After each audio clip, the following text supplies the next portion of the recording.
The file was stamped in red, not the bright red of warning signs or traffic lights. This was the dull, bureaucratic red of a government stamp that had been pressed onto paper so many times the ink had grown tired of meaning anything. But Colonel Harlan Webb had learned over 31 years of service that the tired-looking stamps were always the ones that kept you up at night. He sat alone in the small conference room at Fort Calloway, Nevada, at 6:47 in the morning. The overhead light hummed. Outside, the desert was just beginning to turn from gray to gold. He had a cup of coffee going cold at his elbow and 12 pages of declassified intelligence spread across the table in front of him. Operation Redline. He had requested this file 3 times over the past 5 years. Each time he had been told it remained classified. Each time he had accepted that answer and gone back to his work.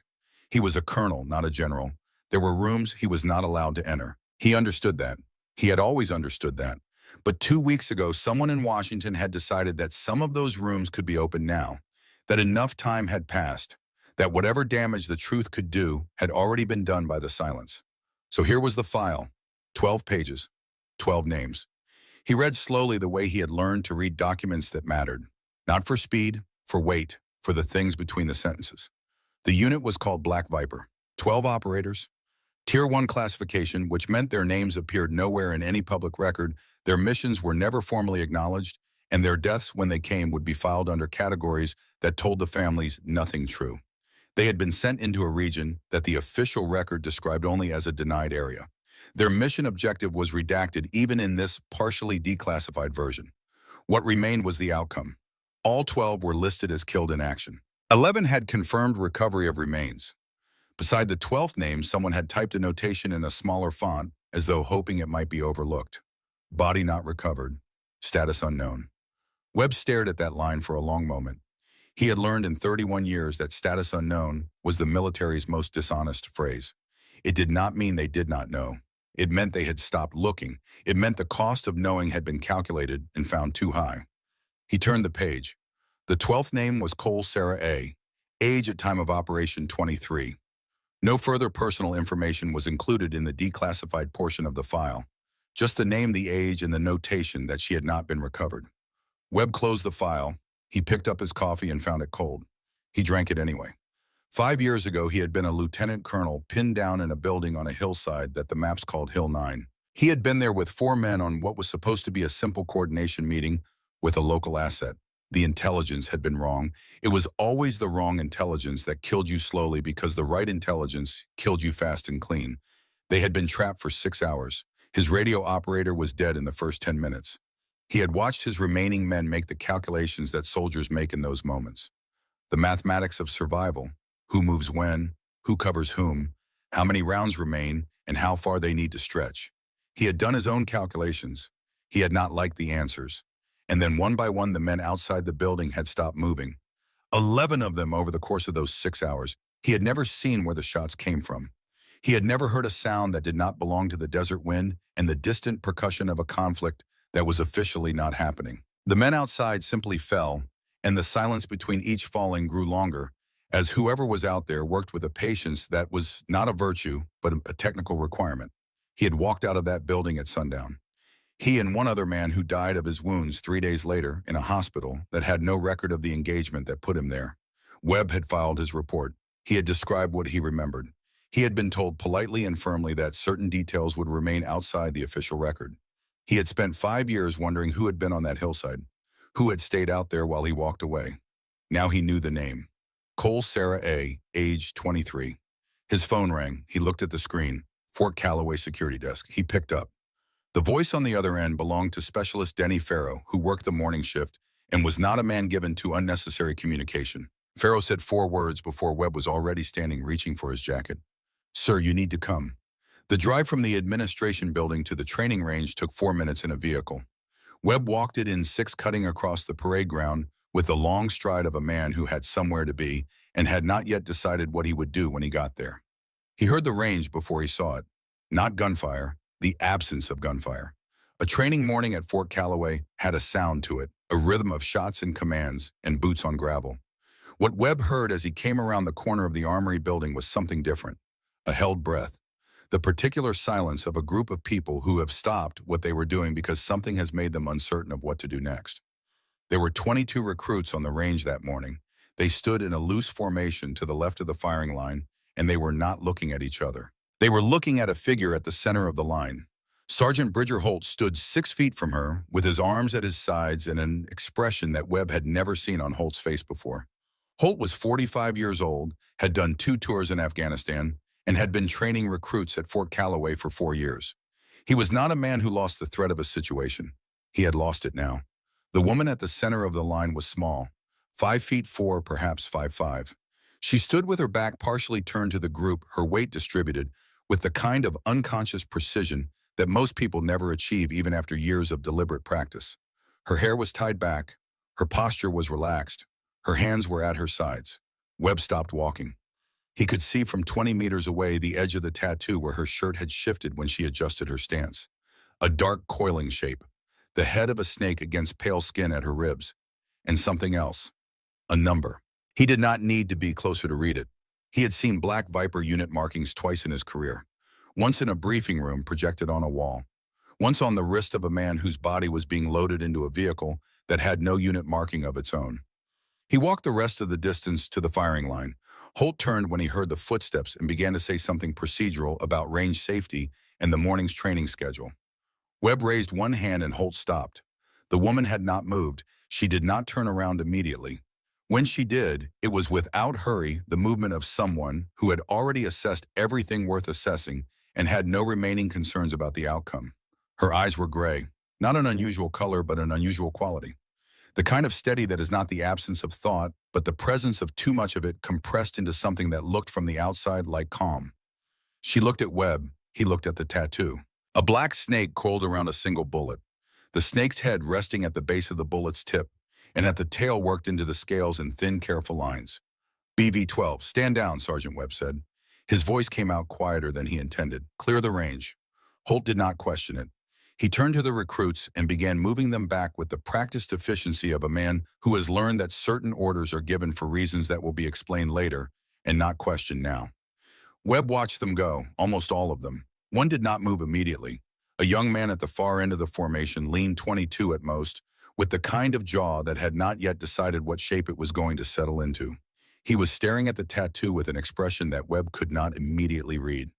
Not shock, not curiosity, something older than either of those things. Move, Mercer, Holt said, and the young man moved. Then it was just Webb and the woman on the firing line, and the Nevada desert and the morning light coming in flat and clean from the east. Webb looked at her for a moment without speaking. He had prepared somewhere during the walk across the parade ground a version of this conversation. It involved procedure. It involved the proper channels for verifying identity and the appropriate next steps for a situation without clear precedent in the Fort Calloway Operations Manual. He said none of that. He said BV-12. That's your unit designation. She looked at him steadily. She did not look away, and she did not look down, and she did not do any of the things that people do when they are uncertain of their ground. She said, no, sir. That's how many I didn't bring home. The desert wind moved through the range. Somewhere behind the armory, a door closed. The flag at the far end of the compound made a single sharp crack against its pole. Webb stood with those words in the air between them and understood that whatever conversation he had prepared for was not the conversation he was about to have. Her name on the intake paperwork was Cole Sarah. No middle name listed. Under prior service, she had written a unit designation that Webb's administrative staff had not been able to verify against any active or reserve record, which was the first thing that had brought her to his attention 2 weeks ago before the file arrived. Under reason for re-enrollment, she had written 4 words. I am still useful. She had arrived at Fort Calloway 17 days earlier on a Tuesday morning with a single-bag military issue and old enough to carry the kind of wear that comes from actual use rather than storage. She had checked in at the front gate with the correct identification reported to the correct building and been assigned to the correct bunk without incident. Nobody had paid particular attention to her that first day. She was small, quiet, and gave off the impression of someone who was very good at not requiring anything from the people around her. In a barracks full of people learning how to be soldiers, someone who already seemed to know how to occupy space without demanding, it was easy to overlook. Holt had noticed her on the second day, which was faster than he usually noticed anything he would later consider significant. He noticed her because she was the first one on the range in the morning and the last one off it at night, and because she spent the time between drills doing something he could not immediately categorize. She was not practicing. She was not reviewing manuals. She was watching. She watched the other recruits shoot. She watched the way they breathed before they pulled the trigger. She watched the relationship between a shooter's body tension and the deviation of their shot from the intended point of impact. She watched the wind move through the range, the grass at the target line, the lean of the flags on their poles. She watched with the kind of focused attention that Holt associated with people who were trying to understand something they had not understood before, except that her face never carried the expression of someone learning something new. She looked like someone remembering. He had spoken to her on the third day. A direct question, because Holt was a direct man. He asked her why she wasn't shooting. She said, "Because I need to remember why I stopped." He waited for her to continue. She did not continue. He walked away and filed the exchange in the part of his mind reserved for things he did not yet understand but suspected he eventually would. The recruits had their own relationship with Sarah Cole. It began with distance and progressed toward mockery, with the efficiency of a group of young people who have found a shared target. She did not engage with it. She did not react. She did not attempt to win them over or defend herself or explain her presence among them in any way that would have satisfied their questions. Private Callum Mercer was the loudest of them, which Holt had noted without surprise. Mercer was smart, which in young men of that age often expressed itself first as a need to be seen as smart. He made observations about Sarah's silence that were designed to get laughs, and he got them. He called her the observer. He said that when things went wrong, he'd be glad to have someone watching the situation from a safe distance. The others laughed. Sarah did not respond. Holt watched Mercer the way he watched all his recruits, carefully and without obvious attention. He had learned that the loudest voice in a room was usually the most worth listening to, not for what it said, but for what it was covering. Mercer's performance was too polished to be comfortable. He worked too hard at it. There was machinery underneath running too fast, and Holt did not yet know what it was burning as fuel. The evening of the ninth day changed what Holt knew. He had come back to the equipment room at 2200 hours to retrieve a scheduling document he had left on the workbench. The building was dark. He had not turned the lights on because the circuit panel was at the far end, and he knew the layout well enough to navigate it without them. He heard her before he saw her, not the sound of movement, the sound of something being done with precise, unhurried repetition. A series of clicks and slides and the soft rasp of a cleaning cloth, rhythmic as breathing. He stood in the doorway and let his eyes adjust. Sarah Cole was at the end workbench in complete darkness, breaking down a rifle she had not been issued, reassembling it and breaking it down again. Her hands moved with the certainty that lives below conscious thought. She did not fumble. She did not hesitate. She laid each component in a line she could not see, but clearly knew by position, and she replaced each one in the correct order without pausing to verify any of it. She was not maintaining the rifle. She was talking to it, not with words, with her hands, with the language of repetition that soldiers develop with their weapons over long use, the private conversation between a person and the instrument they trust with their life. Holt stood in the doorway for 4 minutes. He counted. He left without turning on the lights, without saying anything, without letting her know he had been there. He did not sleep well that night. He spent a long time lying in the dark thinking about the kind of person who can field strip and reassemble a rifle in absolute darkness with the ease of someone breathing, and the kind of person who sits in the dark at 10 o'clock at night doing it alone, and what those two things together implied about what had happened to her. He had seen it before. Not exactly this, but close enough. He had seen men come back from places they were not supposed to have been and carry those places inside them like a stone in the chest. Some got loud, some got quiet. The quiet ones were harder to read but easier to lose because the quiet ones had already decided that the people around them did not need to know what they were carrying. He had not known what to do with that in the days that followed. The next morning she was back on the range before anyone else. She observed. She measured the wind. She did not shoot. Mercer made a joke about it. Holt told him to run 2 miles and think about whether the joke was worth it. Mercer ran the 2 miles and came back with a slightly more considered expression, which was about all Holt had hoped for. This continued for 7 more days. The morning of the 17th day began the same way. Sarah arrived at 0545. Holt arrived at 0550. The first recruits arrived at 0600. Live ammunition was scheduled for the morning block. Every recruit was required to demonstrate a qualifying shot pattern. There were no observers on a live fire exercise. You shot or you were removed from the course. Holt had thought about how to handle Sarah Cole in this requirement for 16 days. He had tried 3 different approaches in his head. None of them were clean. He had settled on direct because he had found over 20 years that direct was almost always better than the alternatives. He called her name from the line. Her response was immediate, which told him she had been waiting for it. She stepped to the firing position without argument. She took the rifle from the equipment rack. She began to adjust her position, settling into a configuration that looked almost casual until you understood what it was actually expressing. Her shirt lifted at the left side. Holt saw the tattoo and began to say something about regulations regarding visible tattoos during inspection, the words already forming a reflex of procedure. He stopped. He had seen enough to know what he was looking at. Not the image itself, though the image was striking. The precision of it, the deliberate placement. The number worked into the design with the care of something that was never meant to be decorative but was meant to be permanent, meant to be answered for, meant to be carried on the body, because the mind alone could not hold it. He had a single moment of recognition before footsteps behind him told him that Colonel Webb had arrived, and the decision about what happened next stopped being his to make. Webb walked past him without slowing. The recruits who had been watching with the attention of young people who sensed that something significant is occurring went quiet. Webb stopped 6 feet from Sarah Cole. She had turned to face him. She was not surprised. She was not particularly anything. She simply existed in the space she occupied with the tattoo visible at her left side and looked at him. Webb looked at the marking for a long moment. Then BV-12. That's your unit designation. She said, no, sir. That's how many I didn't bring home. Holt had spent his career learning to read rooms. It was a skill that came from paying attention in places where misreading a room could get you killed. What he read in the silence that followed those words was not what he expected. He expected the colonel to reassert control.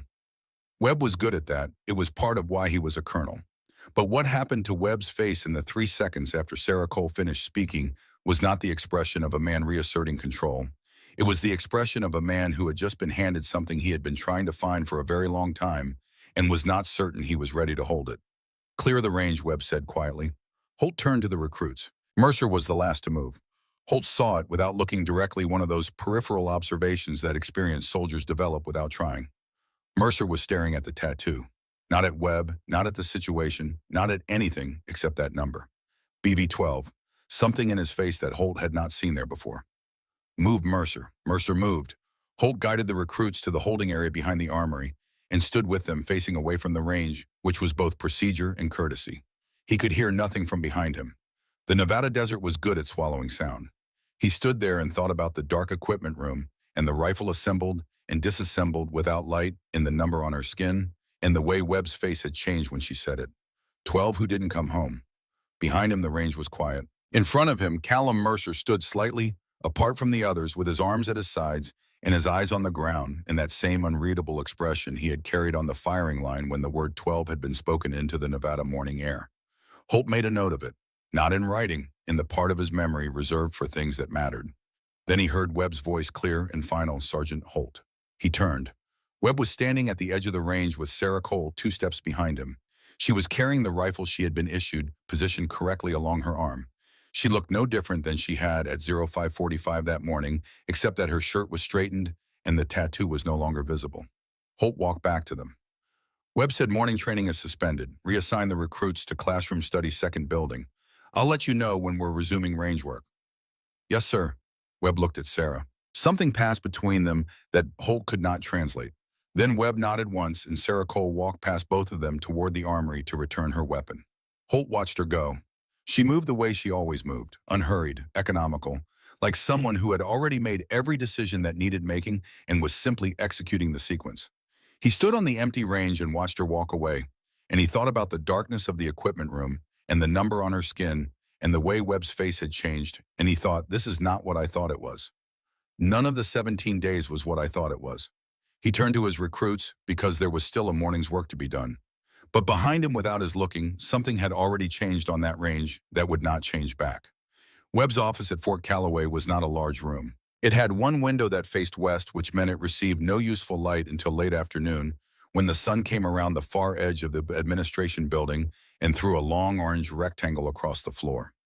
At a few minutes past 9 in the morning, the room was lit by the overhead fluorescent and a desk lamp that Webb had owned for 11 years and carried to every posting because it was the right color temperature for reading documents without a headache. There were 2 chairs in front of his desk. Sarah Cole sat in the one on the left. Webb sat behind the desk. He had considered moving to the other chair and decided against it. The desk was a kind of language, and he was not sure yet what he wanted the language to say. She sat with her hands in her lap and her back straight and her eyes on him with the same quality of full attention she had shown on the firing line. Not aggressive, not submissive. Present in the way that certain people are present, with the weight of their awareness directed at you, which could feel like a gift or a pressure depending on what you had done. Webb had closed the door. He had told his administrative assistant he was not to be interrupted. He had placed his phone face down on the left corner of the desk. He opened the file to the last page and placed it between them so she could see it. He watched her face. Nothing changed in her expression. She looked at the file the way she had looked at everything else, with an attention that processed and filed and returned nothing to the surface. She said, "When was it declassified?" Webb said, 2 weeks ago. She said, "I didn't know." He believed her. There was nothing in her posture that suggested she had known.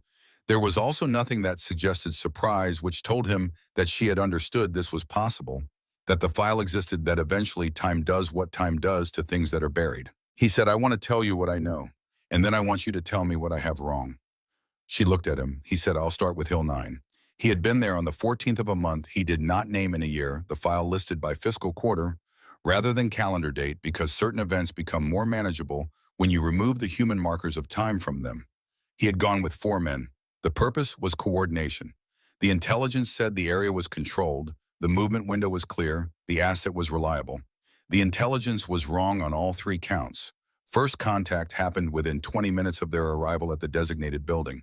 He lost his radio operator in the initial exchange and his communications equipment in the same exchange, which meant that what began as a bad situation became a sealed one. No way to call for support. No way to report their position. No way to do anything except hold the building and calculate how long they could continue doing that. 6 hours. He described it without performance because he was 60 years old and had learned long ago that performance was for people who were not sure enough of their material.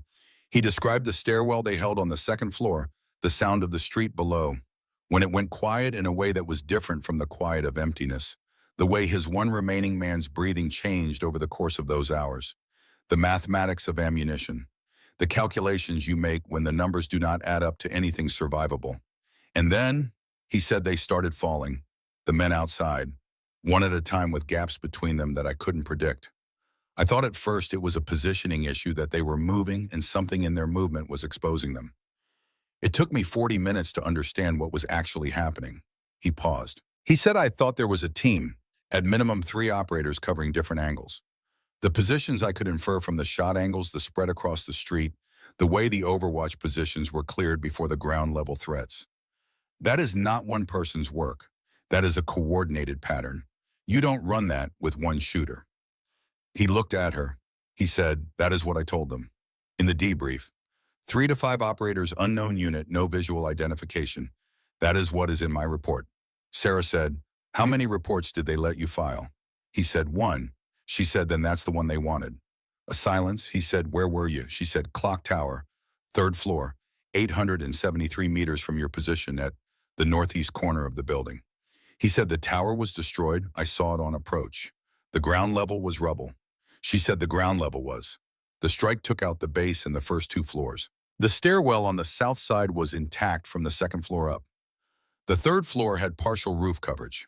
Enough." He thought about the tower. He had cataloged it the way you catalog everything in an approach, assigning it a threat value and moving on. He had assigned it a low value because it was visibly destroyed, and destroyed structures do not generally contain operational personnel. He said, "You were above the rubble line." She said, "Yes, sir." He said, "At 873 meters. She said the laser rangefinder put it at 871. I rounded up for the calculation because the wind was coming off the eastern ridge and adding effective distance." He sat back in his chair. He had been looking for a team. He had spent 5 years constructing a picture of a coordinated operation, multiple shooters, a planned response to a situation that had gone wrong. It had been the only version of events that made mathematical sense to him. You do not eliminate 11 armed and positioned men from a single point at that distance in 6 hours. The geometry does not work, except that it did, apparently, if the geometry was run by the right person. He said, "Walk me through it." She did. She spoke the way she had moved on the firing line without performance, with the economy of someone describing a technical process they have executed many times and carry in their hands more than their head. She used correct terminology without explanation, which told him she had assessed that he would know the terms and she had assessed correctly. The position in the clock tower. The sight lines from the third floor, which gave her coverage of 4 of the 6 approaches to the building and partial coverage of a 5th, the range to his position, and the range to the primary threat concentrations on the street below and to the east. The wind, she said it was coming off the ridge at approximately 9 miles per hour in the morning. Consistent, which helps. By early afternoon, it had shifted and was pulling from the west in gusts 8 to 14. At that distance, a 3-mile-per-hour variance in wind speed moves your point of impact roughly 4 inches at 800 meters. Over 6 hours, the wind shifted 4 times in a way that required full recalculation of my hold each time. He said, how much time did each recalculation take? She said, if conditions are changing, you watch. You read the mirage off the surface, heat, the grass, movement at the intermediate distances, the flag at the building's south corner. You build a current picture and you hold it. You don't calculate once and assume it holds. You calculate continuously and you shoot when the picture is right. He said for 6 hours. She said for 6 hours. He said, you saw me inside the building.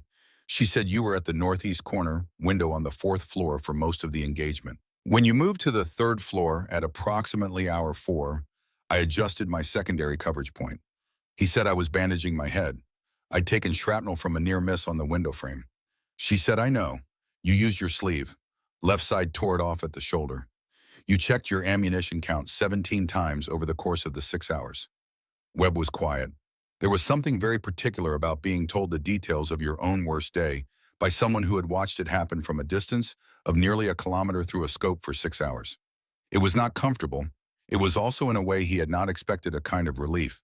He had spent 5 years carrying a version of that day that had no witness, that had happened in a sealed room with no record. To hear it described with this precision by someone who had been there was to have it become real in a new way. Real in the way that things are real when another person can confirm them. He said shot 473. She said you moved toward the east window at approximately hour 5 and 40 minutes. The remaining hostile on the street had positioned himself at the corner of the adjacent building, using the angle to set up a shot through the window. He had a clean line. You did not know he was there. He said, I remember moving toward that window. She said you stopped. You paused approximately 2 steps from the frame. I don't know why. He said I heard something. I thought it was wind through a crack in the wall. It made me pause. She said that pause was approximately 1.2 seconds. I needed 0.3 seconds of clear line. I had it. He said nothing. She said, The first 472 shots were to make sure that when I needed to be right, I was right. Shot 473 required a 0.3-second window between his movement cycle and yours. I could not afford to be wrong about the hold. Every prior shot was data. Every prior shot told me something about how the rifle was performing in those conditions at those ranges in that wind. He said, you make it sound like a calibration exercise. She said that is what it was.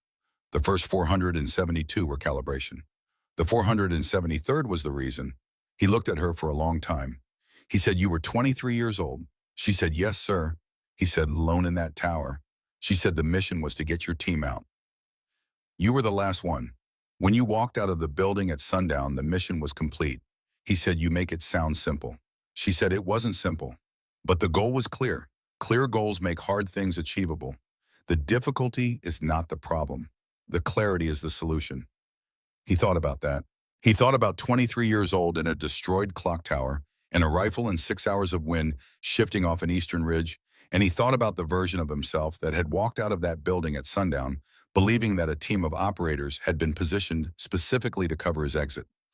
He had been alone in that building. She had been alone in that tower. 2 people in 2 ruins on opposite ends of a geometry that should not have worked and did. He said after I got out, why didn't your unit extract? The room changed. It was not a dramatic change. Nothing moved. The fluorescent light continued its low hum. Sarah Cole did not shift in her chair or look away or do any of the physical things that people do when a conversation arrives at the place it has been heading all along. She looked down at her left hand resting in her lap. She looked at it as though checking that it was there. Then she looked back at him. She said, after you cleared the building, I had signals from 2 of my remaining team. 2 operators alive, separated approximately 200 meters apart on either side of my position. Both pinned. He said, "How many did you have left at that point?" She said 2. He said, "Out of 12." She said, "Out of 12." A silence that had weight enough to press against the walls. She said I had 1 round remaining. The room was very quiet. She said, "Operator 1, Sergeant First Class Warren Okafor, 31 years old, Billings, Montana." He had been hit in the lower left leg. He had applied a tourniquet correctly and was mobile with assistance. His cover position was defensible for approximately another 15 to 20 minutes. She said, "Operator 2, Staff Sergeant Raymond Pruitt, 28 years old. He had an abdominal wound, no tourniquet applicable. His cover position had already been compromised." Webb said nothing. He understood where this was going. He had enough years of this work to understand the mathematics she was approaching, and he did not want to hurry her toward it because he understood also that she had been arriving at this point for 5 years, and the arriving was part of what she needed to do. She said, "I ran the probability assessment in approximately 1.8 seconds. Okafor's tourniquet placement indicated a survival probability given extraction that was meaningfully higher than Pruitt's. Pruitt's wound category, in the absence of immediate surgical intervention, which was not available, indicated a survival window of less than 4 minutes, regardless of any action I took." She stopped. She said, "The math was correct. I have run it again many times in 5 years. The math has always been correct." She looked at him. She said, "And it has never once made me feel less wrong about it." Webb sat with that. He was 60 years old. He had spent 31 years in service. He had made decisions in the field and behind the desk that people had died because of some of them good decisions and some of them bad ones, and the distinction between good and bad had over time become less useful to him than the simpler fact that people had died. The reasons for the dying did not change the dying. He said, "Okafor." She said he died 9 days later. Infection set into the wound during extraction. The medical facility they brought him to was not equipped for what he had. He died in a place that had no record of the engagement that put him there for a mission that was never officially conducted. She said, "I chose him because the math said he would survive." He did not survive. The math was correct. The outcome was not what the math predicted. These are both true simultaneously, and there is no version of that which becomes easier over time. Webb said, "What was he like?" It was not a question about the engagement. She knew that.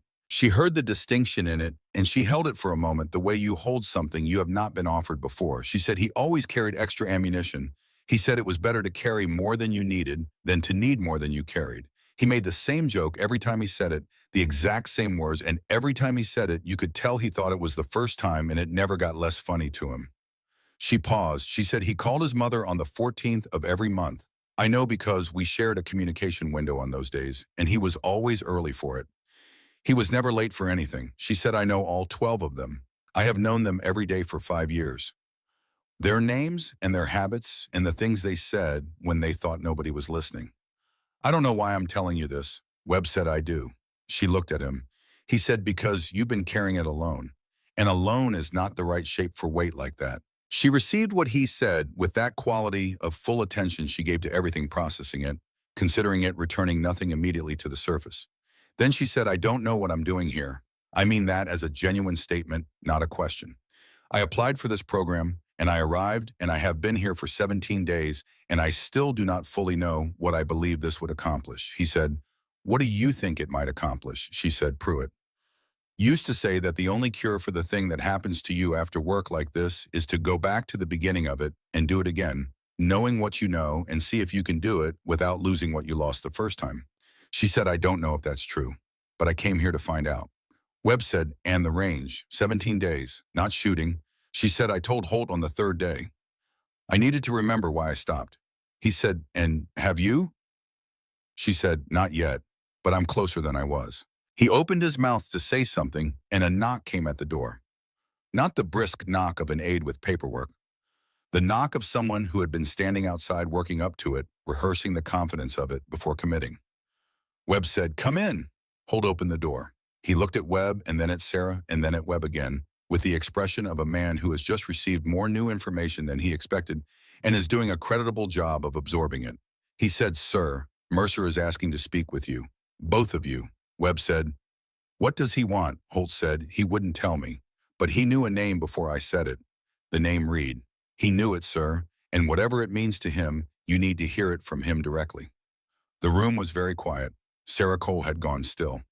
Not the stillness of someone holding themselves in place, but the stillness of someone on whom something has landed, something they had not seen coming from this direction. Her eyes were on the middle distance between the desk and the door. Whatever she was seeing was not in the room. Webb said, "Send him in." Holt stepped aside, and Private Callum Mercer came through the door, 22 years old, carrying in his face the expression he had worn on the firing line when the number 12 had been spoken into the Nevada morning air. Up close in the office light, Webb could read it now for what it was. Not confusion, not the posturing of a young man looking for a confrontation. The look of someone who has carried a question for 5 years and has finally arrived at the room where the answer might exist. He stood in the doorway and looked at Sarah Cole. He said, "Was Reed Mercer one of the 12? The question had a weight that belonged only to questions which have been held inside a person for a very long time. They carry a different density than ordinary words when they finally come out. They take up more space. They change the temperature of the room they enter." Sarah Cole looked at Callum Mercer without speaking. Webb watched her face. He had spent 2 hours learning to read her silences by understanding that the surface tells you something, but the depth tells you more. This silence was different from the ones that had come before it. The previous silences had been the silences of someone choosing carefully from a large amount of available material. This one was different. This was the silence of someone who had not expected to be here in this room, hearing this name come from this direction. She said yes. One word. The way she said it contained everything the word implied. The confirmation. The weight of it. The understanding that saying it would change things for the young man in the doorway in a way that could not be undone. Callum Mercer took a breath. It was the kind of breath you take when you have been holding yourself together for a long time, and the thing you were holding yourself together for has finally arrived. He said, "Was he the one you chose, or the one you didn't?" He said it quietly. There was no accusation in it. Webb had positioned himself to manage the conversation if accusation came, but Callum Mercer did not sound like a young man who was certain of who was responsible for what. He sounded like a young man who had been living with a story that had no shape, only a hole where the shape should have been, and had learned over 5 years that holes like that do not get smaller with time. Sarah said, "Sit down." Not a suggestion, not an order. The tone of someone who understands that what they are about to say requires the other person to be physically stable when they hear it. Mercer came in and sat in the chair to the right of Sarah. Webb stayed behind his desk. Holt remained standing near the door, which he left open.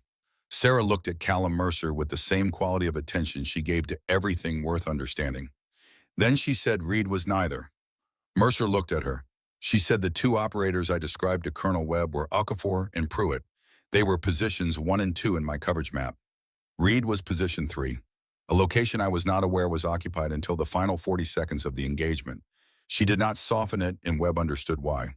Softening it would have been a form of dishonesty, and dishonesty about something like this was a greater harm than the hardness of the truth. She said his radio was destroyed in the initial strike. He could not signal by conventional means. I had been tracking 6 threat positions, 2 known operator locations, and Colonel Webb's building simultaneously for 6 hours. In the final phase of the engagement, with 1 round remaining, my attention was on the 2 operators I knew were alive and the calculation between them. I did not know Reed was in that position until I saw his signal, a non-electronic signal. He had found a piece of broken glass and was using reflected light. She said by the time I confirmed it and understood what I was seeing, the window had closed. Mercer sat very still. His hands were on his knees. He was looking at the floor between his feet, and the muscles along his jaw were working in the way of someone holding the inside of their face together by force of will alone. She said, "I have run every variable of that engagement through every permutation I am capable of generating over 5 years. In no version of it does earlier knowledge of Reed's position change the outcome for him. The wound was not survivable without immediate surgical intervention. The timeline did not allow for it under any scenario I can construct. What the information would have changed is what I did in the last 60 seconds, not what happened to him." Mercer said, "But you would have known." She said, "Reese." He said, "You would have known he was there." She said, "Yeah." He said, "And he would have known that you knew." She said, "Yeah." The room held that for a moment. Webb stayed quiet and let it be what it was. Callum Mercer raised his head. His eyes were wet, but his voice when it came was steadier than Webb had expected. There was something in the steadiness that told Webb this was not the first time this young man had held himself together through an act of will alone. He had been doing it in one form or another for 5 years. He said I joined because of Reed. Not to be like him. I didn't know what he did. They told us he died in a training accident. We had a funeral with an empty casket. My mother put a photograph in it because there was nothing else to put in. He stopped for a moment. He said I joined because I didn't know what else to do with the not knowing. You can't grieve a training accident that doesn't feel true. You can't grieve a story that doesn't fit the person you knew. So you do the thing the person did. You follow the road they were on, and you hope that eventually the doing of it will make the shape of them clearer. He looked at Sarah. He said, "Has it for you?" She looked at him for a long moment. She said, "I'm still finding out." He nodded, the nod of someone who receives an answer that is not what they hope for, but is more honest than false comfort at the acknowledgement of a fellow traveler, rather than the reassurance of someone who has arrived. He said, "What was he like in the unit?" Sarah said he was the person who remembered everyone's birthday. In a unit where personal information is kept to a minimum, he found out anyway. He never made a production of it, but on your birthday, something would appear. Not always a physical thing, sometimes just a look, an acknowledgement. He had a way of seeing people that made them feel accounted for. She said he was an excellent shot. He had a natural ability to slow down under pressure that most people spend years trying to develop. He told me it came from growing up hunting with your father in poor conditions, that waiting in bad weather for the right moment was the only thing his childhood had prepared him for that turned out to be genuinely useful. Something moved across Mercer's face when she said that. The recognition of a detail so particular and accurate, it could only have come from someone who actually knew the person it described. He said, "He said that exact thing to me, about hunting with Dad. He said it was the only thing that transferred." He smiled. It was brief and complicated, the kind of smile that contains too many things at once to be simply one thing. He said, "Thank you." She said, "I should have known he was there." He said, "You've said the outcome would have been the same." She said, "I've said the outcome would have been the same." That is not the same as saying, "I should not have known." He looked at her for a moment. He said, "He would have told you to stop carrying it." She said, "I know." He said, "Would you have listened?" She said, "No." He said, "He knew that about you probably." She said, "We knew things about each other. 17 months does that." They sat in a quiet that was different from all the previous quiets in the room. It was not the quiet of things unsaid. It was the quiet of things said that now needed time to settle into their permanent positions, the way newly moved earth needs time to compact, the way a fracture needs time to begin the slow work of becoming something that can bear weight again. Webb looked at Mercer and thought about 22 years old and 5 years of wrong information and a funeral with an empty casket, and he thought about what it meant to carry the shape of something you did not understand, to grieve a story that did not fit the person. And he thought that whatever Callum Mercer had come into this room looking for, he had found something close enough to it that the journey had not been wasted. Not an answer, a truth, which is not always the same thing as an answer, but is often more durable. Webb sat with Mercer for a few minutes after Sarah left the office. He did not say much. He asked if Mercer had people he could talk to, and Mercer said yes in the way of someone who understood the question was a formality, but appreciated that it had been asked. Webb told him that what he had heard today was his to carry differently now, not lighter, but with a truer shape. Mercer nodded. He stood to leave, then stopped at the door. He said, "She's been watching all of us, the whole 17 days. Webb said yes. Mercer said she knew what she was going to find here before she found it. Webb said, "I think she knew what she needed to do. She wasn't certain it was possible until she did it." Mercer looked at him for a moment. He said, "Same as the clock tower." He left. Webb sat alone with that for a moment. Then he picked up his phone and made a call he had been constructing in the back of his mind since Sarah had said the word Billings out loud in the room where it could be heard. He had contacts and records he had not used for this kind of purpose. The call took 11 minutes and 2 transfers. At the end of it, he had an address, and the address had a name attached to it, and the name was Warren Elias Okafor, which was not the name any official document had used, but was the name a family had placed on a marker in a small cemetery on the east side of Billings, Montana, when they buried an empty casket and chose to make it real, the only way that was left to them. He wrote the location on a piece of paper. He folded it once. He put it in his shirt pocket and went to find her. She was on the range, not sitting, shooting. He stood at the edge and watched her fire 3 shots at targets that required the kind of patience he had just spent 2 hours hearing described. Each shot was clean, each one more settled than the last. Not the settling of someone finding their form, but the settling of someone returning to a place they had set down for a long time and finding it still recognizable. She lowered the rifle after the third shot.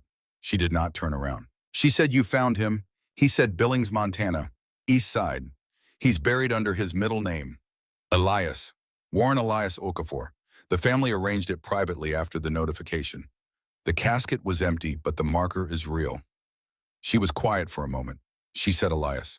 She said it the way you say the name of someone you knew well when you learned something about them. You didn't know the small, particular surprise of a new facet on a familiar thing. She said, "He never told me that."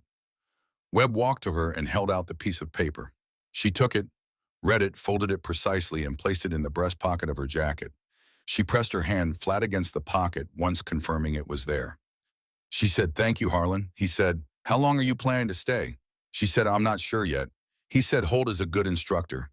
She said, "I know. He found me cleaning in the dark and didn't say anything. That is the sign of a man who understands what he is looking at." He said, "What do you need?" She looked at him with the expression of someone who had not been asked that question in a long time, and the way he was asking it without an agenda attached to the answer. She said, "I need to finish what I came here to do. Pruitt used to say the only cure for the thing that happens to you is to do it again differently. I don't know if he was right, but I came here to find out, and I think I have the beginning of it now." She turned back to the range and raised the rifle one more time. He left her there. She was gone by morning. On the equipment table in the armory, 12 folded notes, each one with a name written on the outside in small, precise handwriting.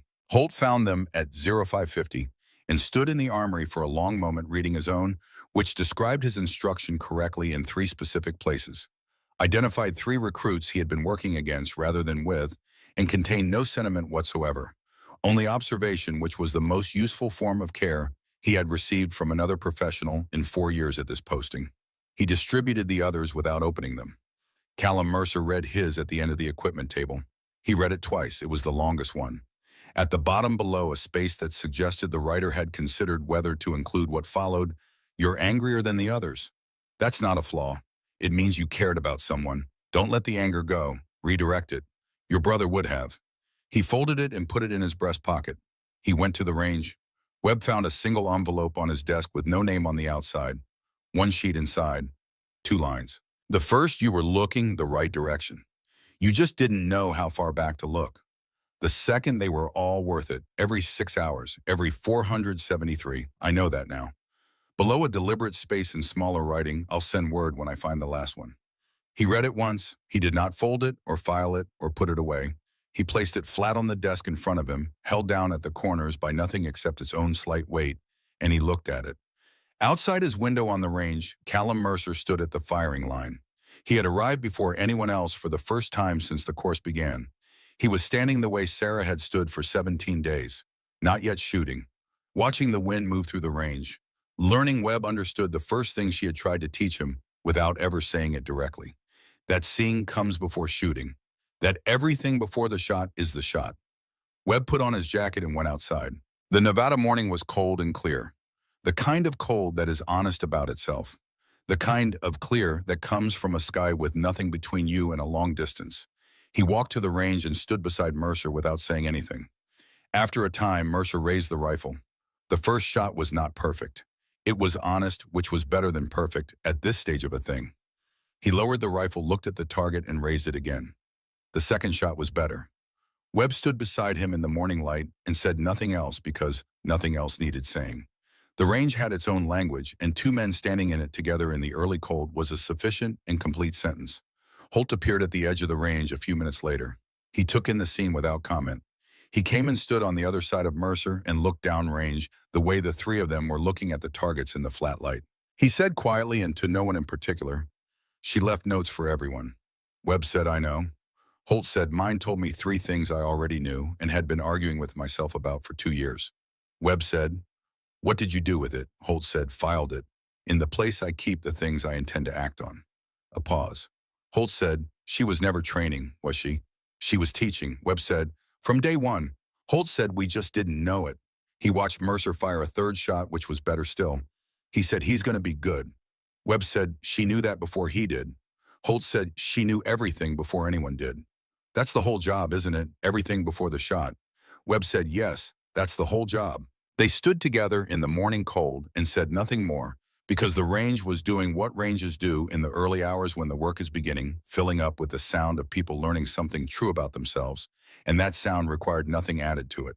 Somewhere to the north and east, the desert gave way to highway, and the highway ran through the kind of country that holds things quietly and without complaint. Mountains and then high plains, and then the long corridor of Montana, where the sky opens in a way that makes you feel both small and strangely accounted for. Sarah Cole drove through that country with a piece of paper folded in her breast pocket. She had 12 names. She had 11 locations confirmed, visited, verified. Markers in small cemeteries and municipal plots, and one in the courtyard of a church in a town in Wyoming that had never known what the man buried there had done, but had given him ground anyway, which was its own form of acknowledgement. The 12th was in Billings. She had thought about Warren Okafor in Billings, Montana every day for 5 years. She had thought about the 14th of every month, about the joke told 40 times with the same delivery, about extra ammunition in a pack that was never going to feel too heavy.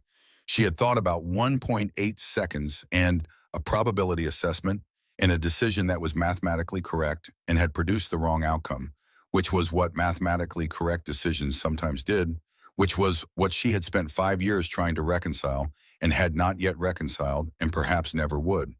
But she was going to Billings. She was going to stand at a marker with a middle name on it that a family had chosen when the official story gave them nothing true to hold on to, and she was going to say 11 names aloud in the order she had learned them, and then she was going to say his, and that was going to be one version of finishing what she had come to do.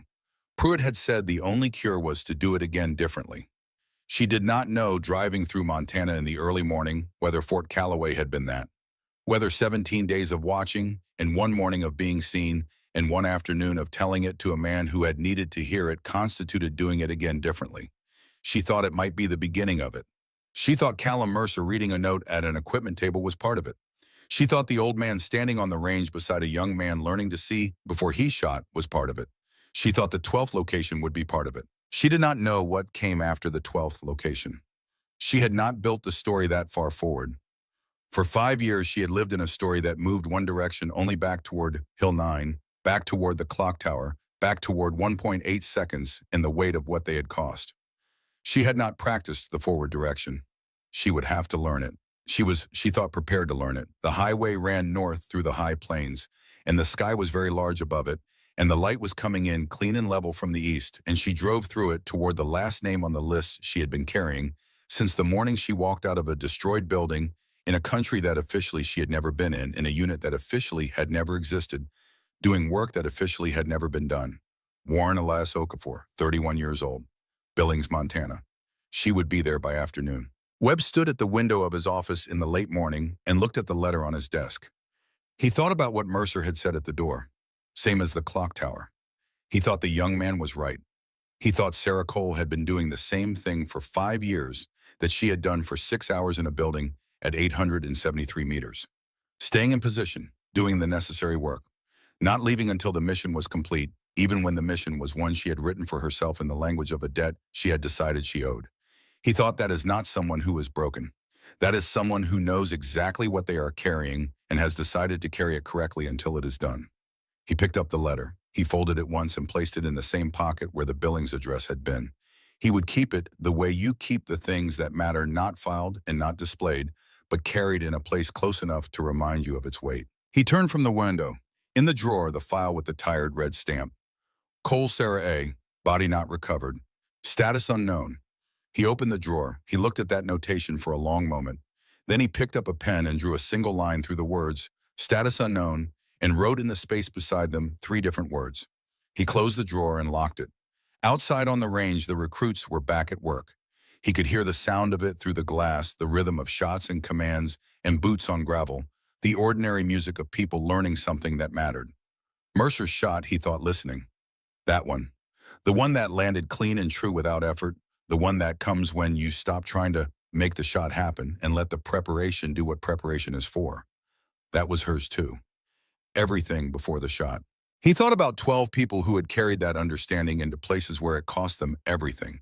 And he thought about the one who had come back carrying it still and was now somewhere on a highway in Montana moving toward the last piece of the accounting she had assigned herself. He thought about what the 3 words in the drawer said, the ones he had written over the old notation. She found her way. He stood in the office for a while longer, then he put on his jacket and he went outside to where the work was, and he stood in the Nevada morning and listened to the range, and he let that be enough. The marker was white granite, simply cut. Warren Elias Okafor. The dates beneath the name. Nothing else, because there was nothing else a family could legally put there. Nothing that named what he had done, or where he had done it, or what it had cost him to do it. Sarah Cole stood in front of it in the afternoon light. She had driven 3 hours and 40 minutes. She had parked on the road outside the cemetery and walked in through the iron gate and found the marker in the fourth row from the back in the corner where the afternoon light came in longest. Well, she stood there for a while without doing anything. Then she said 11 names aloud in the order she had learned them. She said each one clearly with the full name and the place they were from, because places mattered, because the places were part of who the people were before they became the work. When she reached the 12th name, she said it twice. Warren Elias Okafor, Billings, Montana. She said, I carried extra ammunition because of you. In the 3 years since I stopped, I still couldn't make myself leave it behind. I thought it was habit. I think now it was the right kind of tribute for someone who understood that the weight you carry before the problem is the thing that solves the problem. She said, I'm sorry, I didn't know you used Elias. It's a good name. It suits the 14th of every month. The afternoon was quiet around her. The cemetery was small, and the town beyond its iron fence was the unhurried size of a place that had not needed to be any larger to hold the people it held. She stood there until the light changed. Then she took the piece of paper from her breast pocket, the one with the address written in Webb's handwriting, and she folded it small and placed it at the base of the marker, weighted with a stone from the path, so the Montana wind would not take it. She straightened up. She looked at the name one more time. She said, I'll come back. She walked back through the iron gate and got into the car and sat for a moment with her hands on the wheel looking at the road ahead of her. She did not know yet what the road ahead was. She had the beginning of it. The beginning was Fort Calloway and a man named Webb who had spent 5 years carrying the wrong version of a day she had carried the right version of alone. The beginning was a young man named Mercer who would go to the range tomorrow and the day after and fire honest shots that got better each time because someone had told him his anger was a form of love that had not yet found its correct application. The beginning was 3 shots on a Nevada afternoon, the first shots in 3 years, each one more settled than the last. She could build from a beginning. She had always been good at building from a beginning. She started the car and drove. At Fort Calloway, the evening settled over the range. The recruits had gone to dinner. Holt had filed the day's paperwork. The equipment room was locked and the rifles racked the range quiet in the way it went quiet at the end of a day's work, holding the memory of the morning's percussion in the stillness that followed it. Webb sat at his desk for the last time that day and looked at the letter on the surface in front of him. He looked at it for a long time without moving. He thought about status unknown and what that phrase had meant for 5 years and what it meant now. He thought about a woman driving north through Montana in the late afternoon with 12 names accounted for and a road ahead that she had not yet learned the shape of, but would. He thought about Mercer on the range in the morning light. He thought about Holt at the door of a dark equipment room counting to 4 and then turning and walking away without saying anything, which was the most useful thing he had done in the 17 days that followed, and perhaps the most useful thing he had done in 4 years at this posting. He thought about 1.8 seconds and a probability assessment and a choice that was mathematically correct and had produced the wrong outcome. And the woman who had run that calculation thousands of times in 5 years and understood that being right and being at peace with being right were not the same thing, and had decided to keep doing the work anyway, not because the work resolved anything, but because the work was the only honest response to what had happened that she had found. He thought about 6 hours in a clock tower, 873 meters, 473 shots, each one data for the next. He thought that is what it looks like when someone decides that carrying something correctly is the only version of it they will accept. Not putting it down, not pretending it is lighter than it is. Worrying it correctly with the posture that the weight requires one step at a time for as long as it takes. He folded the letter. He placed it in his breast pocket. He turned off the desk lamp. He stood at the window for a moment and looked at the range in the evening light, empty and quiet, ready for the morning. Then he put on his jacket and went home. They were 12 people before they were operators. They had names and ages and places they came from that were part of who they were. They called their mothers on specific days of specific months. They carried more than they needed because they understood the weight you carry before the problem is what solves the problem. They remembered every birthday in a unit where personal information was kept to a minimum, and they made people feel accounted for, and they said the same joke 40 times with the same delivery, and it was never less funny to them. They had a natural ability to slow down under pressure that took other people years to develop. They were in 12 places now, in the ground in cemeteries with their names on them, or their middle names on them, in the corners of towns that had given them ground without knowing what they had done to deserve it. They are not in any official record, but they are in the ground now in places that can be found because someone stayed in the tower and kept count and spent 5 years walking the country until every name had a location and every location had been visited, and every person had been said aloud with their full name and the place they were from in the afternoon light by someone who had known them. All 12 of them accounted for.